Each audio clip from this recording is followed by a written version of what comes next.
আমাদের বাংলাদেশের সবথেকে গুরুত্বপূর্ণ স্টেক হোল্ডার আমরা ভাবি খেলোয়াড়রা যারা মাঠে খেলে, এবং তাদের দেখভাল করা আমাদের দায়িত্ব। এবং দায়িত্বের মধ্যে বোঝাচ্ছি যে নট অনলি ইন্স্যুরেন্স, মেডিকেল, আমরা তাদের পারফরমেন্স শুধুমাত্র মাঠে কোচরা যে স্কিলটা ডেভেলপ করে সেটাই অল অ্যাবাউট না। এখানে যেমন আমরা জিজ্ঞেস করছি লজিস্টিক এবং যে অ্যাটায়ার, যেমন পিচ কন্ডিশন, প্র্যাকটিস ফেসিলিটিস, তারপরে মেডিকেল, তারপরে তাদের ওভারঅল সাপোর্ট আমরা কতটুকু করতে পারছি।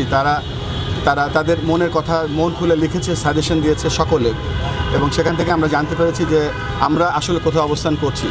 সেই অবস্থানটা আমরা যখন জেনে গিয়েছি সেই অনুযায়ী আমরা কাজ করছি। ইন্টারেস্টিং ব্যাপার হচ্ছে যে আমাদের যে এজেন্ডা ছিল, এজেন্ডার বাইরে থেকেও প্লেয়াররা লাফিয়ে এসে তারা মাইক হাতে নিয়ে কথা বলছিল, তাদের মনের কথাগুলো প্রকাশ করছিল। এটাই হচ্ছে সবথেকে আনন্দের ব্যাপার, এবং মনে হচ্ছিল যে আমরা সকল একটা টিম, এবং একটা টিম আমরা একসাথে কাজ করলে যে আমরা কত সামনে এগিয়ে যেতে পারবো তার একটা বড় প্রতিচ্ছবি আজকে দেখতে পেয়েছি।